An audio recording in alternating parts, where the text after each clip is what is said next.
いや、ちょっと衝撃。いや、ほんとたまんないっすわ。Amazon ブラックフライデーセールやってるじゃないですか。で、ノートパソコン見てたんです。最近のゲーミングノートってどうなってるのかなっていうのはちょっと見てみたかったから、ブラックフライデーセールって書いてるやつを見ていってたんですけども、こんなに安かったっすか？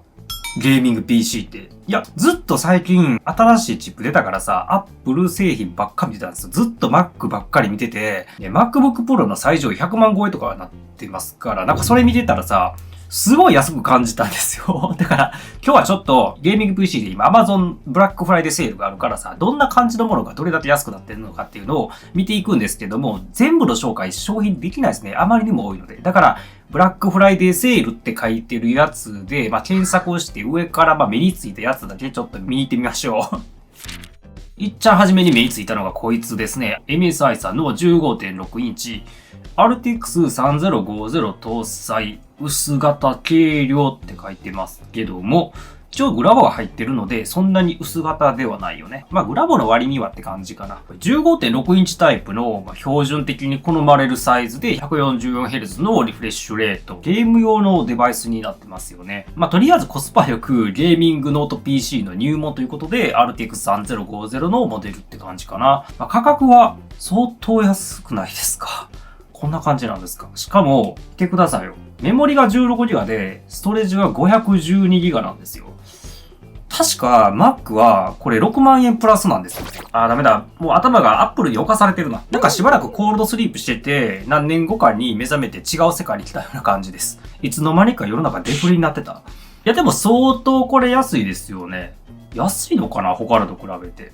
CPU がさ、初めにタイトルのとこに書いてないから、調べたんですけど、Core i5 の 11400H。これ第11世代ですよね。ここでちょっと世代が前のやつやからコストパフォーマンス良くなってるのかな。コストパフォーマンスで言ってもいいのかな。ちょっとコストをされてるっていう感じですかね。キーパ対策されてないとしたら、今最安になってます。通常だから12万とか出てる時もあるのかな。こういうアプリ対策されてますからね。で、11世代のタイガーレイクの CPU 採用してて、10世代に比べて結構パフォーマンスが上がった記憶はあるんですけどね。インテルの 17nm スーパーフィンを採用したやつだよね。もう一段階先確かだから、それの1個前やね。で、こいつタイガーレイクになってから結構性能が前の世代から上がって、前の世代の HK シリーズの CPU、一応ノートパソコンのめちゃ上位どころのやつが、HK の称号を得てるんですけども、前世代のそいつに結構性能が迫ってるっていうことで、いや、こいつ性能めちゃいいんですよ。でも今の12世代の、いわゆる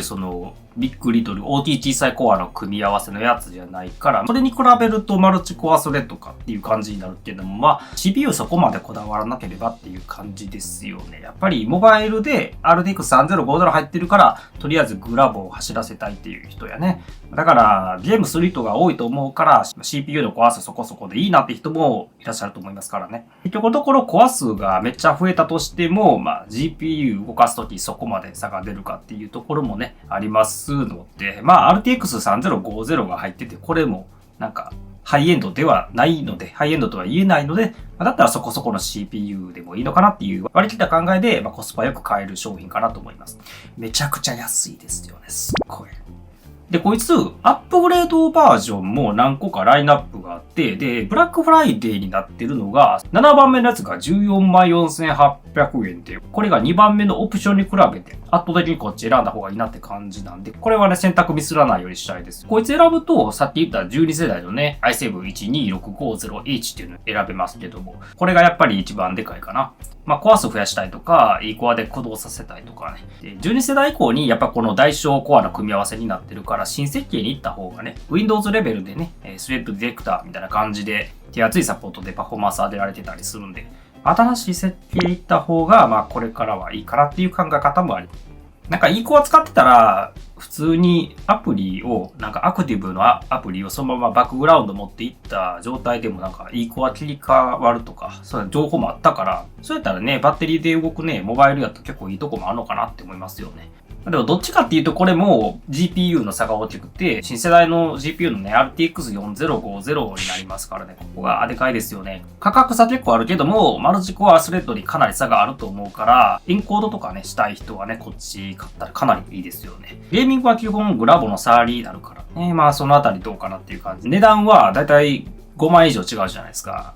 どうだろうね。まあでも CPU も結構新世代になってるから、そんなにめちゃくちゃ割高になってるっていう感じはしないですよね。CPU のマルチコアスレッドをね、使うのであればいいなっていう価格差だと思います。プレイするゲームによって GPU ね、必要な変わってくると思うけども、GPU 性能もね、やっぱり大幅に上がるから、3050で物足りない人はいいんじゃないかなと思います。そんな高くないっすよね、5万5000の差だったら。とにかくこの MSI さんのやつはなんかいろんなパターンで選べる感じなんですけども、デザインとかは全く同じで中身の CPU と GPU の構成を入れ替えできるっていう BTO 的な買い方ができます。見てると欲しくなってきちゃいますよね。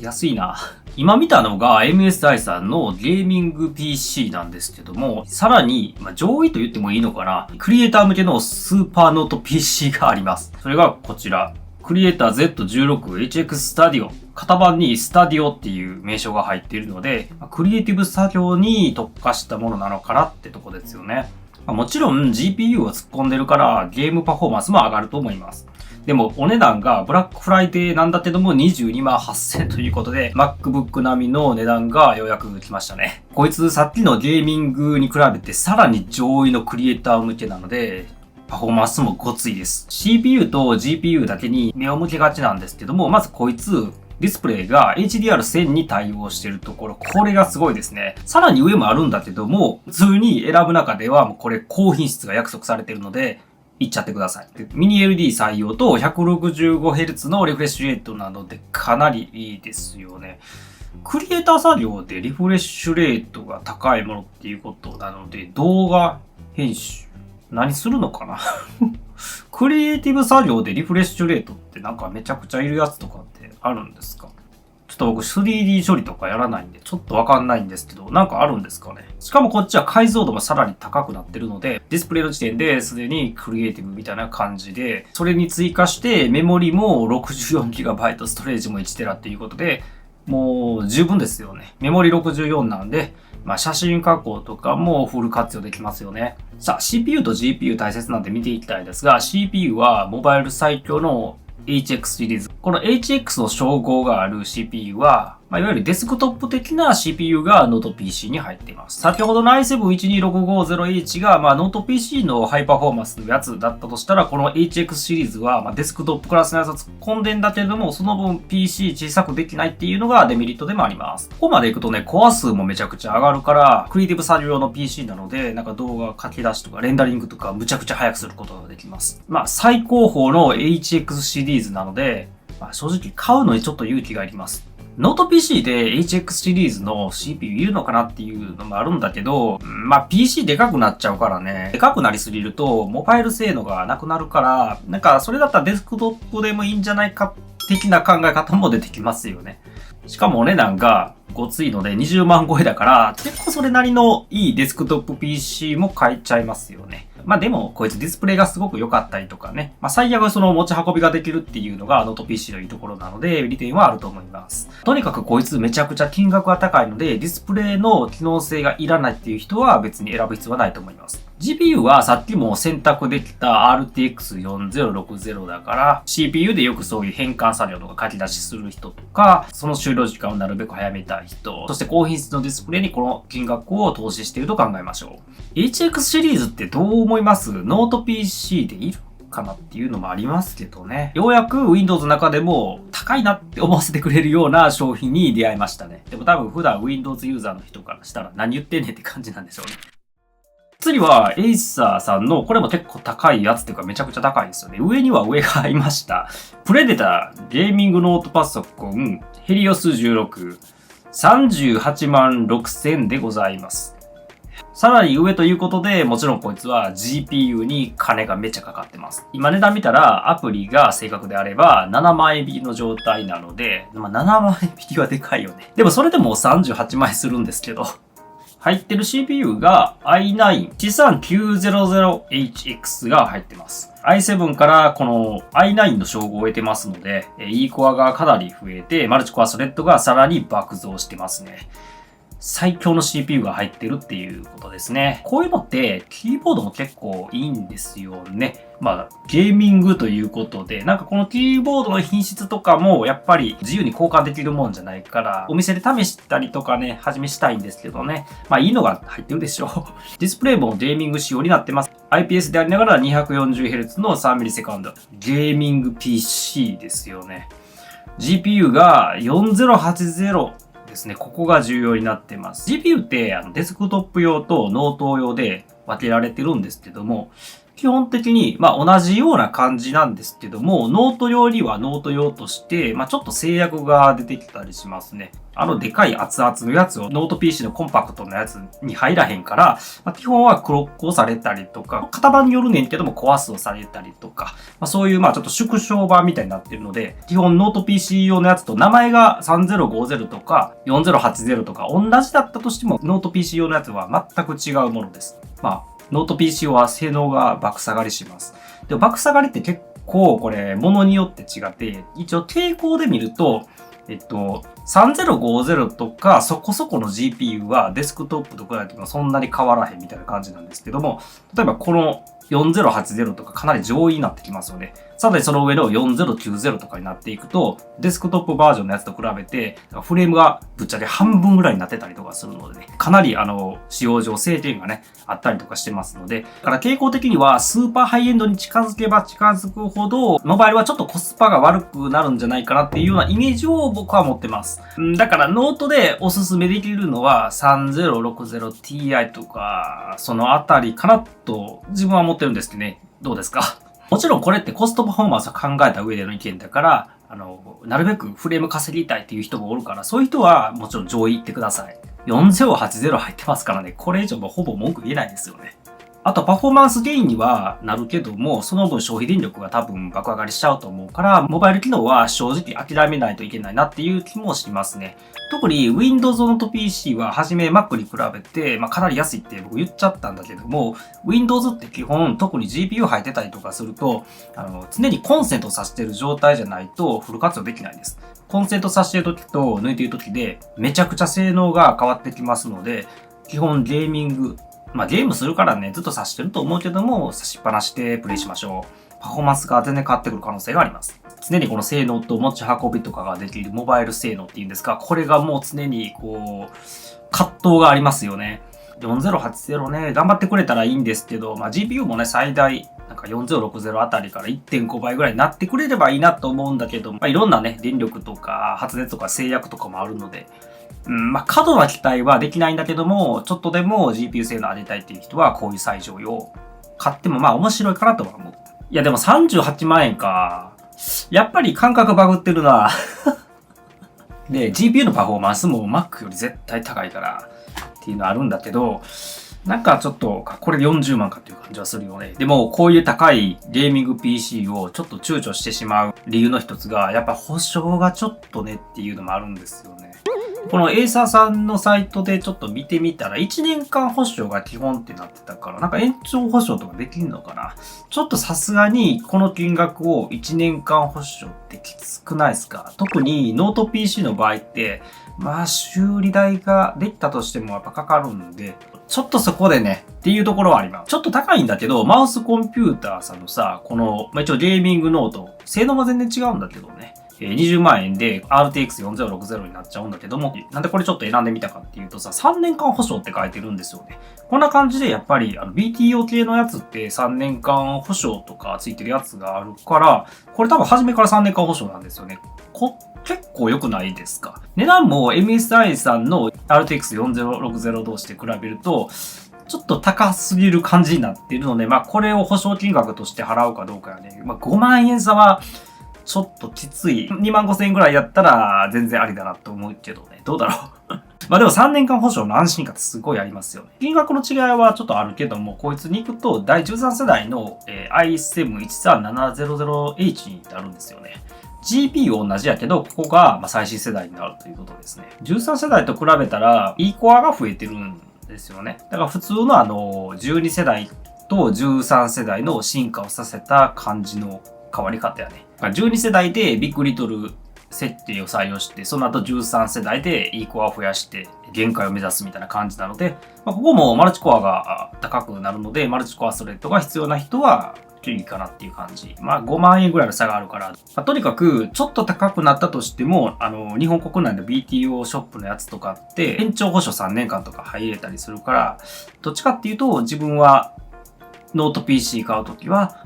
延長保証あってほしい。さて次は ASUS さんのゲーミングノートタフゲーミング。これもめちゃくちゃ有名なモデルですよね。なんでこいつ選んだかっていうと、ライゼンなんですね。で、こいつ119,800円ですが、今クーポンが5000円オフのやつがついてます。で、インテルが10世代とかまでだと、なんかもともと AMD 買った方がノート PC でコア数めっちゃゲットできるみたいな感じで利点があったと思うんですけど、6000番台っていうと1世代前じゃないですか。でも、AMD のノート PC の CPU、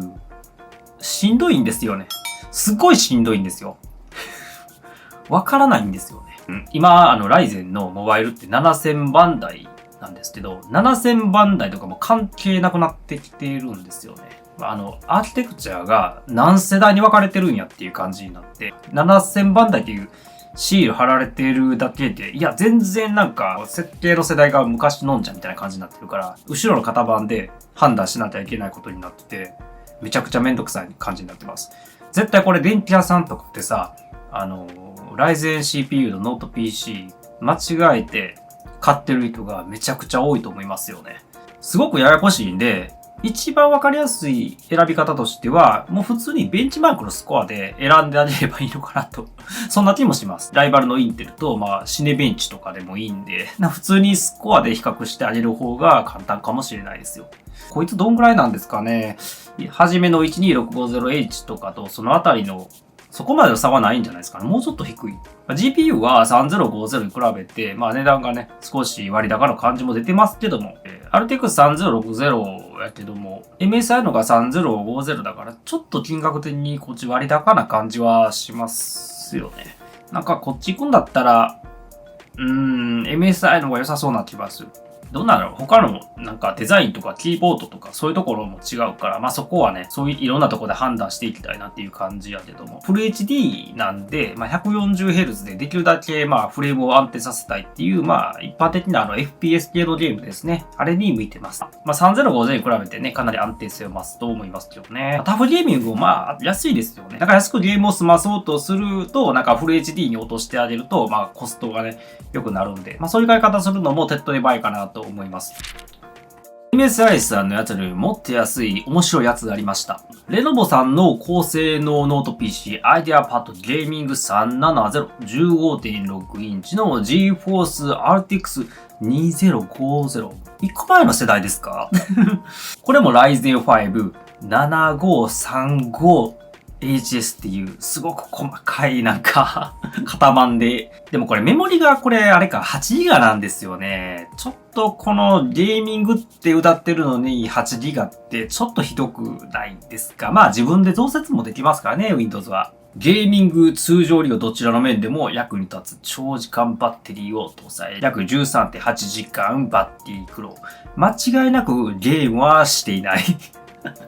ゲームしててさ、13時間ぐらいまで持つような未来見てみたいよね。絶対快適やんね。CPU もこれまた AMD なんでほんとめんどくさいんで、ちょっとベンチマーク見てください。でちょっと調べてみたら、Zen 3で、ざっくりとさっきまでのね、ハイエンド CPU じゃなくて、こいつは型番なんだって、HS シリーズなので、ハイエンドではないですね。通常の、ただのノート PC 用のやつが入ってます。で、RTX 2050、これ知らなかったんですけど、調べると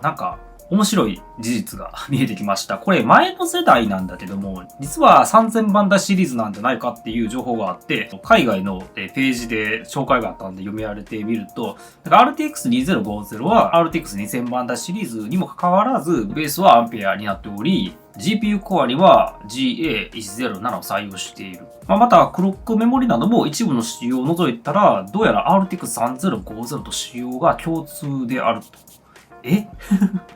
見た感じ、そのライバルの AMD とか Intel とかが GPU を投入して、それに対抗するために仕方なく出したのかなみたいな感じらしいんですよね。性能が中途半端なやつを、さらに3000番台に組み込みたくなかったみたいな感じで、とりあえず、その2050っていう名称やねんけども、3000番台っていう理解でいいんじゃないかっていうような説明がありました。だったら買ってもいいのかな。構成がダウングレードバージョンって書いてたけど、メモリ周りがさ、結構制限かかってるから、ちょっと厳しい感じしますよね。確かに3050と比べたら、劣るとは思うし、CPU もこれ低下するから、さすがに、ちょっと、初めの MSI さんのやつ1枚の差では高すぎると思いますよね。で、キーボードもちょっとゲーミング感もなさそうやし、選択肢としては面白い構成やったけど、ちょっと難しいかな。だからこれはちょっと、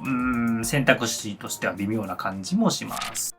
で、いろいろ見てきたんですけども、選び方の焦点としては、やっぱり、インテルの12世代に行くのかどうかだよね。11と12で、やっぱりこの大小コア採用になって、設定が新しくなってるから、この現代的な P コア、E コア構成の CPU 世代に行くか、それとも前のやつで割り切っちゃうのか。ゲーミングはGPU が基本になるから割り切って11世代とか買っても別に全然ね、遅延が生まなければっていう感じやから、割り切った考え方をするならば前の世代でもいいのかなと思うね。ただプラス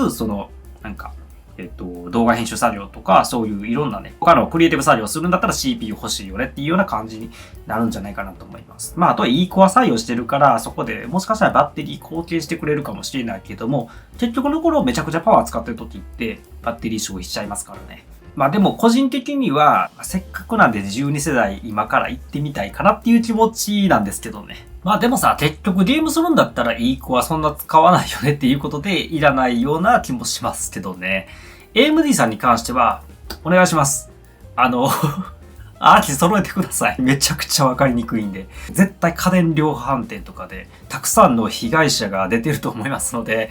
ちょっと厳しい気持ちもわかるんですけど、もうちょっとだけラインナップを綺麗な感じに整えていただければなと思います。GPU に関しては、クリエイティブ作業とかで、とりあえず